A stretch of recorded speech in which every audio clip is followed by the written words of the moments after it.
Good morning, Bucknutters. It is Tuesday, March 11th. Good Lord. 2025. I am Dan Rubin. This is the Bucknuts Morning 5 and change. Big commitment for your Buckeyes. We are going to get into that, and it's on the offensive line. Also got my guys coming up here. Who better to put it in context than Bill Kurelic and Mark Porter? And we will get to them. I'm just checking some of my other stuff here for the show. Trust me, it'll work out great for us. But first, you know what time it is. Cornbread hemp time. You ready for a healthy happy hour? Have you made cornbread hemp and THC gummies a part of your daily or weekly routine?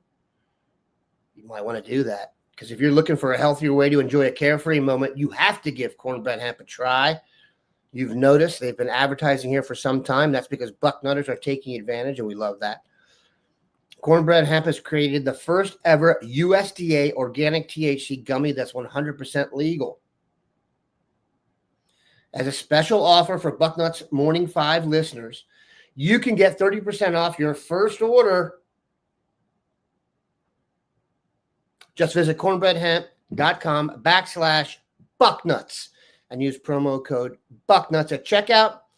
Again, that's cornbreadhemp.com/Bucknuts and use code Bucknuts for 30% off your first order. Cheers to a healthier happy hour. Cheers to these guys. Bill Kurelic, the Dean. Mark Porter, the Grand Poobah. Maxwell Riley, the top offensive lineman in the class of 2025 in the state of Ohio, is a Buckeye. Tyler Bowen's first commitment. Symbolically, that's probably a good thing that it's the number one guy in Ohio, according to the 24/7 Sports rankings. Bill, there was a time I really thought we were going to get Maxwell Riley. Then there was a time I wasn't sure we were going to get Maxwell Riley. And now the good news is we have Maxwell Riley. Can you kind of take us through I wouldn't call it a roller coaster ride, but the life of Riley, as it were, when it comes to his road to becoming a Buckeye? Well, I would agree. It was a kind of back and forth early on. I thought Riley was pretty much a sure thing for Ohio State. He talked about, growing up a Buckeye fan, how much he loved Ohio State. He was ecstatic when he got a scholarship offer back from Ohio State in 2023. Then as things moved forward, Clemson really impressed him. He went down there for a visit. He was extremely impressed. He loved Matt Luke, the offensive line coach there, and what Matt Luke did development-wise. Matt Luke, one year when he was at Georgia, had all 5 of his offensive linemen drafted in the same NFL draft. All 5 of them went in the same draft. That doesn't happen very often. No, it does not. Then, as Ohio State made their run to the national championship, and Justin Fry was having great success with the offensive linemen during that run, and they were a depleted group. They were without Josh Simmons. They were without Seth McLaughlin. But Justin Fry was having great success, and Ohio State was running to the national championship, and things seemed to have turned to Ohio State then. However, Justin Fry leaves, goes to the Arizona Cardinals. And again, how can you blame him? Seems like just like high school players, a lot of coaches, that's their goal, to get to the NFL, get to the league. So you can really blame him. In comes Tyler Bowen. And at that point, it's not even known for sure. And I was talking to Max quite a bit at that point, whether he was going to wait things out, get back to Ohio State and see Tyler Bowen and everything in person, all that. It wasn't even certain. And then lo and behold, he decides, he's going to visit Clemson March 24th and then Ohio State April 1st before making a decision. But that didn't hold true. Tyler Bowen was pretty relentless. They FaceTimed together. Ryan Day, of course, was involved. And you can never discount what Mark Pantoni is doing behind the scenes. And it just, kind of all of a sudden, Maxwell Riley decides he wants to be a Buckeye. He really didn't talk with much of anybody as far as media or anybody that he was going to make that decision. I kind of felt like it could happen, but it's not one of those situations where, he told me in advance, or anybody else for that matter, that he was going to announce a commitment. But I kind of felt like maybe something was going to happen, and boom, on Monday night it happens. Maxwell Riley goes ahead and announces he's committed to Ohio State. So all's well that ends well, so to speak. And one thing that I think is very important, Max Riley has consistently told me throughout the process he is not going to make a decision until he is 100% sure of that decision. He has consistently said that, and he goes ahead and announces. So I don't think he's a kid that is going to go back on his word. I just don't think that's going to happen with Maxwell Riley. Yeah, when I said roller coaster over recruitment, I don't get the sense that he's a guy who loves the recruiting side of it and has tried to amp that up at all, which is tremendous. All right, Mark, we've talked about Max Riley here for good Lord. He may not get the award for most talked about over the last 12 months from Ohio, but he'd be in the mix. Reintroduce us to him. Height, weight, kind of his growth, what position you see him playing, your thoughts on how he's been coached, where you think he'll fit in Ohio State. So this is the top guy in Ohio committing to a guy who runs Scouting Ohio. The floor is yours. Wow, there's 7 questions in one right there. We'll start with playing his tape while we talk about him here. Burst onto the scene as a freshman, and I remember watching him as a freshman and thinking he was as developed as was a senior. I know he has a father that's really tall, 6'6", 6'7", so there's plenty of offensive tackle upside left in him. He can play guard if he had to. How tall? How big do you think he is right now? Height, weight? I want to say he's 6'4" plus. Okay. I don't know if he's 6'5" yet. I saw him play first game of the year versus Benedictine this year, and Benedictine shocked them. I think they put him into a mercy rule game at the end there. So it wasn't my favorite game I've seen him. I've seen him in much better situations over the years.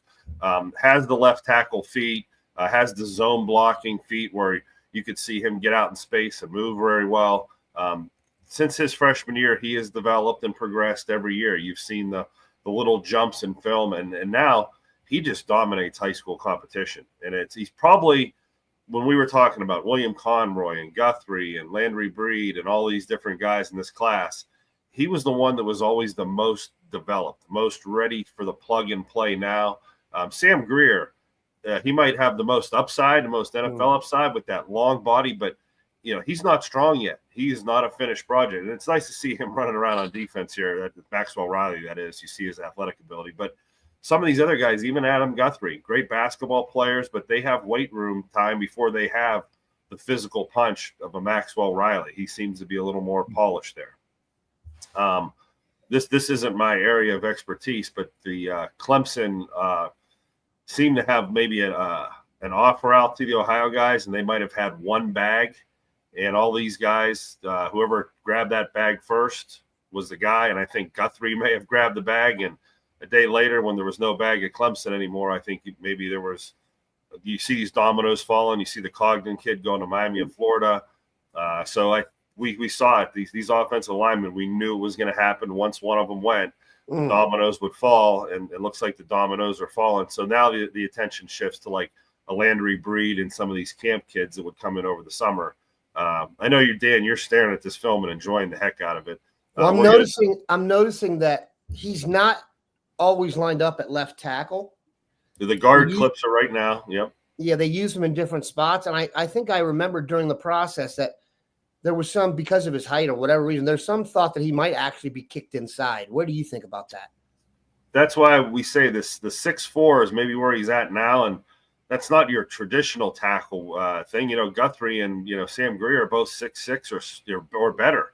And that's what you really want on the edge. Now, like I mentioned, his father is extremely tall. And there's a lot of people said, he'll finish out in that area and he will have that tackle, 747 wingspan to him. But, the versatility of playing him at guard and being able to pull him right on cue, as I say it, that's probably what you're getting out of him. That guy's going to get soda. And again, Ohio State's a zone blocking team, so you need your guards to be able to get out and move. But I think he starts off and gets a chance at tackle. There's no reason not to. If he did kick in the guard, here's plenty of film proving he can do it. It's interesting. That has become such a prevalent discussion these days with offensive linemen. And I followed this for a long time. It did not used to be so quick for people to say move a guard to tackle the guard. I know that maybe among coaches and football coaches, they thought that, but in terms of, as I'm watching the draft now, maybe it's because of Donovan Jackson, that seems to be such a common thing now, where back in the day, I don't think they were really into that as much. All right. So one thing, Mark mentioned the height. According to everything Max has told me, and we've talked many times, his dad is 6'8". So there is potential. I agree with Mark that he's 6'4" to 6'5" right now, and that says guard all over it, really. He had been told by High State he could play anywhere along the offensive line. But I think, it's really going to depend on how much taller he gets. Does he get to be 6'6", 6'7", 6'8"? Probably not 6'8" like his dad, but how much taller does he get? I think right now we are looking at a guard depending on growth. And keep in mind, we're talking about a kid that is not even finished with his junior year in high school. Now, physically, he looks pretty mature. If you see him in person, he looks pretty mature. But still, he's not even finished his junior year in high school. So there is certainly still the possibility of some more growth potential. And that's what they'll be looking at. They will also be looking at his arm length. If it's not 33 inches, apparently you're not going to be playing tackle in the NFL. Very interesting. If you guys want to look up what's going on with Will Campbell, he was supposedly the top offensive lineman in the draft out of LSU. His arm is measured at 32 inches and 5/8, and apparently 33 is the magic number. So now he's going to be kicked into guard. Josh Simmons, for what it's worth, I think his arms were 33 inches. And provided his knee works out, my guy's going to get paid. All right, what does this mean now, Bill? Is there a domino effect, like Mark referred to? Let's put this in context with Adam Guthrie going to Clemson. That just happened. Who else in the state should we be focused on, or is this going to be a one-and-doner for Tyler Bowen? Well, Guthrie did commit to Clemson, and that was no shock by any stretch of the imagination. There's Sam Greer, of course, who has steadfastly said he's going to take official visits, but you never know. I mean, it was not expected that Max Riley was going to commit to Ohio State when he did last night. Again, I thought it could happen, and that's, I had a story ready and everything, but it wasn't one of those situations where he told me in advance, I'm going to do this, or anybody else for that matter. So, in recruiting, it's hard to say never. Could Sam Greer decide to pull the trigger early? I don't think that's out of the question. I just know that he has said he wants to take official visits. Felix Ojo, that's a kid that Ohio State has targeted at left tackle, and he's going to make an official visit to Ohio State. I don't think he's going to all of a sudden commit without getting back to Ohio State. But again, you never know. He is, though, a guy that Ohio State really loves as a potential left tackle. Jackson Cantwell, I don't get a great vibe that one's going to end up at Ohio State. It doesn't mean it can't happen. And he is still considering Ohio State and all that. But, I would not predict that one, certainly, for, as I say sometimes in my if I had to predict column, if I had to predict on him, I would go with the field versus Ohio State for Jackson Cantwell. But there's a whole lot of other offensive line guys out there that Ohio State likes a lot. Will any of them pull the trigger? We just don't know at this point. I had said on the radio yesterday here, I was on the Fan last night here in Columbus. People were worried about Ohio State not getting any commitments and worried to the extent of, will they even get a commitment before the summer? And I said, relax. Ohio State is going to get some commitments this spring. And then a number of hours later, boom, Maxwell Riley commits to Ohio State. So there are going to be commitments this spring. Don't worry about that. Yeah.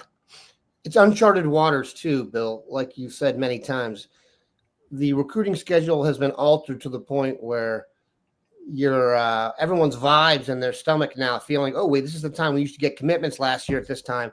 All that stuff has changed. That's not to say we won't get them, but the schedule has changed. I'm telling you, once Tarvis Alford announced he was committed to Ohio State and then announced his 5 visits, everything after that should be turned on its head. The process has literally been flipped. All right. Also, it's got to be emphasized that Ohio State they had a long season, and we're really happy they did. They won the national championship. They went into their season did end on January 20th. Spring practice usually starts. Their usual way of doing things is to have a week of spring practice. School goes on break, which right now Ohio State is on spring break. Come back and then finish spring practice off. Ohio State hasn't even started a spring practices yet. That doesn't start till Monday. So they're going a little bit later, and rightly so, because of the long season. They've moved things back a little bit. And that moves recruiting back slightly. Things, though, are going to start popping. There's going to be a lot of kids visiting Ohio State starting on Monday for spring practices from Monday, March 17th, till the spring showcase on April 12th. Going to be a lot of kids visiting Ohio State, and that's usually where the commitments begin to happen. And I continue to tell people, going into March last year, Ohio State had exactly 3 commitments. They have 5 now. So things are going to be just fine. Yeah. You should, if you're panicking and you're an Ohio State fan, that's you. It's not them. It's more about you. All right, Mark, all right. I wanted to comment. Hold on a sec. This comment on Guthrie and Greer both playing basketball. I've seen them both play basketball this year. If you were to tune in for the game and someone asked you to pick them out, it wouldn't take long. A lot of flesh. A lot of it's pretty funny to look. Guthrie, and they actually kind of play similar, and it's impressive. I saw Greer play the other day. He, like Bill was saying, if you were to like the American mold of the offensive lineman, or if they were recasting Blindside, Greer would have a shot. He really does look like that guy. Is he that guy, Mark? Yeah, that frame is undeniable. And those feet are undeniable. It's just a matter of him. He is the proverbial floppy dog with the big paws that's running around out in the front yard, and you're like, wait till that dog finishes, growing. He is going to be the real thing. That's the way I see Guthrie. Greer. Yeah, Greer. Okay. Guthrie's not. They're both very similar. I mean, like we're saying, that's why we're comparing them on the basketball court. But Greer with that long body, and you could see his punch right now. It just isn't the type of punch of a 350-pound bench presser right away. And, of course, guys with long arms, they don't come out of the box benching that. They work their way to those weights, where those little short arm guys, they're just repping those things out. And, they have those punches. And you alluded to the short arms. Short arms, you end up at guard. So when you pay this price for these bigger guys, that's what kind of comes in that territory, especially freshmen. I mean, we were looking at these guys as freshmen, coming out of 8th grade, so they're not going to have the punch of a grown-ass man, so to speak. We keep getting the question, about Riley, guard, tackle, or whatever. I'm going to try to put a finer point on this and articulate it. I like, when I get that question, I feel hesitant to answer, because what happened this year with the offensive line? At Ohio State. We want the Ohio best State, you mean? 5. Yeah, we want the best 5 out there. I don't care if they're tackles, guards, centers. Move them around and do what we got to do. But eventually, that was our thing. Is it Tegra? Is it going to be – who is our next? Is it Montgomery? We were searching. We didn't care if they were tackles or guards. And what I've said about Riley is he's the best football player of the bunch right now on tape. The most technical guy. By the way, it jumps out. You're right. Yeah, and I've consistently said that, where – maybe he doesn't have the upside of Greer because if he hasn't grown that big yet, and it still might be there. But I think, when he gets on campus, will he be a guard or tackle? If he's the 5th best lineman, wherever they need him. And if you have guys like Greer that are long playing tackle, you won't need him to play tackle. He can play guard or be versatile. I mean, if he needed to go play center, would not be shocked. Like in a pinch, hey, we don't have a center. Who can we move down? That's how versatile he is. So I want to compliment him on his football playing ability. And, so what if you don't fit the exact, the mold? Yeah, or whatever I'm trying to say here, the specifications or specs or whatever you're trying to measure him.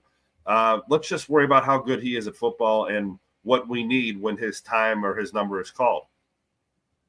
He, like you said, I think that's a great point. I wouldn't bet on the position, but if you ask me about all the linemen we've talked about, who was the most likely to be a consistent starter at Ohio State, he'd be my choice. Just because, like you said, there's a lot less that could go wrong. When you watch his tape, it's not boring, but it's very smooth. There's not a lot of like wild stuff. You know what I'm saying? He's very, like you said, he's probably the best football player from a coach's schematic standpoint. Obviously, we don't know the plays that are called, yada, yada, but his hand and hat placement, when he's kicking out, his head's on the inside. There's a lot of little things that you don't even looks like coaching tape. But yeah, like you're saying, like this kid, when he gets to a linebacker, his head's in the right spot. Right. He breaks down. Like there's subtle things where you're not going to have to coach that up. Very impressive. Let me read. And hitting on the development thing, I had a column on Bucknuts yesterday, what I am hearing on high state recruiting. And I mentioned two kids that have been at Ohio State since basically the middle of January, approximately. So in other words, less than 2 months. They both have put on about 20 pounds already under the Mick Marotti program. Drew Haddad, or I'm sorry, not Drew Haddad, that's his dad. Cody Haddad, and he has a younger brother, Trey Haddad for that matter, but Cody Haddad, a safety, and BP Miller, a wide receiver, under Nick Marotti's program, they've already put on 20 pounds of good weight in that short amount of time. Throw Sanchez into that 20-pound group. I was just going to say, hold on. Rumor has it another fine freshman has added weight. I'll wait till the comments to see if we can verify that. I'm going to read an ad here. But if the rumors are true, Deidre, please comment there, and we will talk about the hyperbole that's already begun on Devin Sanchez. No pressure, kid. We haven't helped here with that, but I think we picked a good guy. All right, I want to talk to you about our next ad, and that is Gooder Sunglasses. Good news for you Gooder Sunglasses fans. This Gooder has been representing us for about a year, and they sent us 3 free pairs of glasses, and I gave one to my son. He took them to spring break. They were lost. He's about to go back to spring break, and my wife found them again. So let's go. Gooder Sunglasses. Save Dan $25 here. But seriously, these are stylish sunnies, $25 a pair. You've heard me and Dave talk about it. They are better than you think. Back in the day when you'd buy your $250 Varnays to impress the ladies or the dudes, and you'd go out, the sun would go down, you had a few beverages, you wake up, you ain't getting no glasses. This way, you buy 3 pairs of Gooders. They look just as good, and you're good to go. And we have a deal for you because that's what we do. Bucknuts Morning 5 listeners, free shipping. Go to gooder.com/Bucknuts and use code Bucknuts for free shipping, 30-day money-back guarantee, and 100% satisfaction. Gooder.com, GOODR.com/Bucknuts, and use code Bucknuts for free shipping. I am telling you, these are good products, and even my family members have asked for more. So that's what you can tell. I'm smiling as I see Dietrich's comments there, Dan. Let me read them for those playing at home. He has put on the weight. He looks good. I made sure I went to the grocery store before I got home. Well, he's carb loading, all right. Do we want to start doing this? Talking about the 2 deep and Devin Sanchez. Do we want to make anyone transfer who a little bit older than him in the program? Let's keep that quiet before the portal opens. We want to keep our depth there. All right, Mark. I did not know that Max Riley was going to commit to the Ohio State University. So as Eye in the Sky is wont to do, we start off the week. We're doing 2 guys a week. There'll be 3 this week, obviously, with a Max Riley. Mark's going to fit that one on here shortly. But we've been doing an Ohio guy to start the week and then a national guy to end the week. We did We finished off with Tyler Atkinson last week, who was tremendous out of Georgia. This week, to start off, Sincere Johnson, linebacker out of Glenville. I heard Matt Patricia talk in his opening press conference and asked who he's impressed with, and he said, I love big linebackers. Woo, Arvell. So it's good to know that Arvell Reese of Glenville and Matt Patricia are on a first-name basis already. Sincere Johnson won't be another hard first name to remember. Mark, what are we getting if they get Sincere Johnson? I tend to remember – I don't remember him always being like the classic middle linebacker recruit. I think he was at other positions. Can you bring us kind of through the mode on Sincere Johnson, what you expect going forward? Do you want him, et cetera, et cetera? Yeah, after the Tyler Atkinson video, it's unfair to other linebackers to totally compare everyone to Tyler Atkinson. He's a little different. He's an outside guy, might be a will linebacker, has some strong safety in him. Sincere is your true Mike. And Dan, you're right. When so after sophomore year, there were people who were chattering, much like Arvell Reese, that Sincere will be headed to defensive end. His brother, Freddie Johnson, big 350-pound offensive lineman at one point in time. I think he was down around 300 towards the end of his career. So big bone structure, and Sincere has the bigger bone structure. He might have been 240 pounds. I'm not sure about that, but one of the first things you notice is he is a leaner, faster, quicker player in this video, and we'll get it started for you here. Coach Norris up at Glenville, strength coach, linebacker coach, he's done a great job with Arvell and Sincere. The weight room is no joke up there. The speed training and stuff like that. I mean, this kid went over a transformation. He now triggers. Look at the physicality here, though, how he just slams this guy. Oh. So he has the strength of a defensive end, but you're going to see him run out in space more than a handful of times here where he triggers. And these are some fast running backs at St. Ed's that he's just gunning down here. He's a guy that between the tackles, knockdown tackler, not a drag down guy. When he hits you and he latches on, it's over. You're not going to carry him for that extra yard or two. Now, is he going to be a every down pass linebacker? Maybe, maybe not. He's close. I mean, he is running this play right here where he gets to the flats. Boy, he moves. Now, I saw him earlier in the year against St. Ed's, and I saw that play live. It was a wow play live, and I know you're cutting it short before we get into this whole film. Well, I don't want to. You got to pay for this, Mark. Yeah, I got to pay you. And the comments and all the other things we have talking about him there. I actually have the footage from when I saw him go live, so we have some ground footage. You can kind of see his size. But hats off to his transformation to not only stay at linebacker, but to look like a triggering, explosive linebacker. If he's a first and second down linebacker, a thumper, like a Teddy Bruschi, or like I'm trying to think of these Patriots big. I think then they have Katzenmoyer at one point in time, and that those are the type of guys in the middle there that you really like because they take on guards. They thump guard. They're almost called thumpers, where when they hit a guard or tackle, they're stopping the movement and kind of piling up the hole.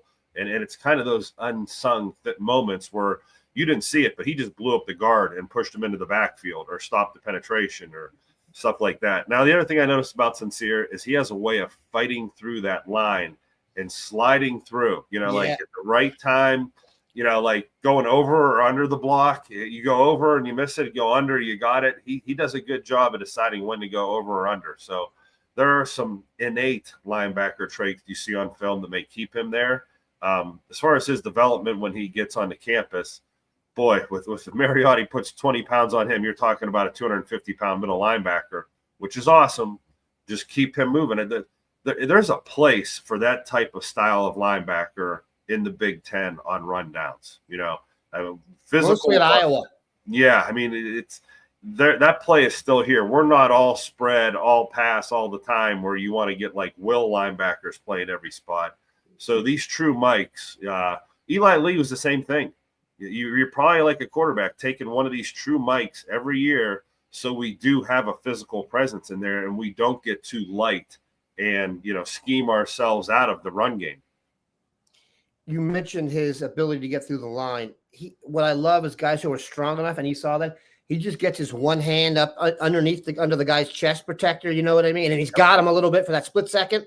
Did you notice that? He doesn't even have to fully engage with you because he's just strong enough to kind of bang you a little bit. Very impressive. If you're a lineman and you got a 230-pound guy who's coming at you like that and he rips through, that's a tougher block than that 210-pound guy that's the featherweight. I mean, if we were to say anything negative about Atkinson, he's 210 pounds, and there are going to be big tackles that give him a punch that will shock him. As fast as you are, you're not immune to being shocked and maybe blown up in the run game. And like, if my game plan was to go after Atkinson, let's go after him. Let's base block him. ISO. Let's go right at him. Let's send our tackle straight ahead. And I don't think Tyler Atkinson is a middle linebacker. He also. That's what I mean. I don't mean to dog. You're right. No, you're right. But, yeah. Like, if there is, you're not going to do that with Sincere, because you're going to see him pop that guy or come with the rip through and be more apt on a run play between the tackles. So I'm trying to point out strengths. Atkinson is unbelievable. The number one linebacker in the country. I don't mean to dog him at all, but if they're, and he may be 230 pounds too when he gets to college, but right now, he's 205, 210. Atkinson is moving so fast. He helicopters off a couple dudes. That is literally one thing I look at that I don't like, is guys who tackle too high and tend to helicopter. His is more just like interrupting the matrix of physics and speed at the same time, where he hits him and like there's a thing. But you're right, Sincere Johnson. The name I was thinking of the Patriots when you guys said was Ted Johnson. You remember him? His neck went like this. I think he's had concussion issues, unfortunately. But like, that was a middle linebacker when, back in the day, their shoulders started their ears. You know what I mean? And they were the toughest. I may have worn one of those neck rolls. Hey, I may have worn one too, and I shouldn't have. I was trying to look tougher. But we digress. All right. Let's to confirm, Devin Sanchez is looking good.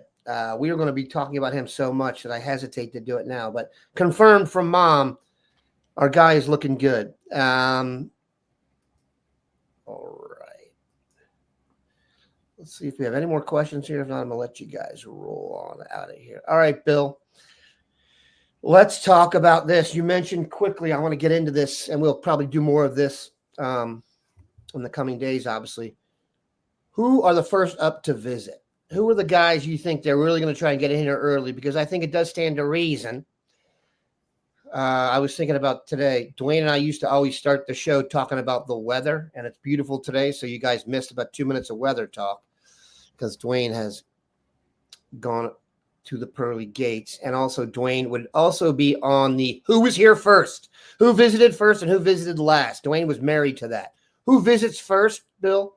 It tends to reason, like I said before, the guys they have early for spring practice are the guys they want probably the most. It's not etched in stone, but who should we be looking at to be visiting? Who are they really talking to a lot right now? Kind of tease us for what's coming. Well, for that question, I'll just answer with one guy right now, Sam Greer. Nice.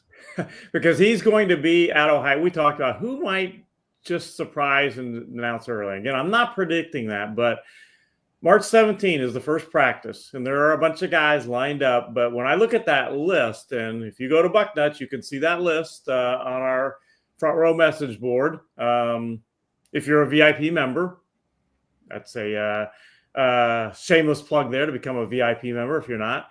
But the guy that we're immediately I think of is Sam Greer. He is scheduled to visit Ohio State on March 17th.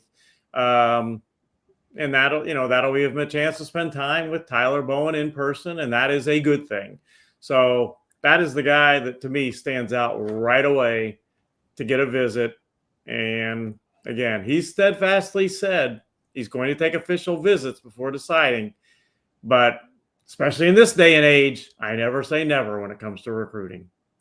Sam Greer and Max Riley as the nucleus of your offensive line class, I think I would take that and run with it. Let's hope they do the same.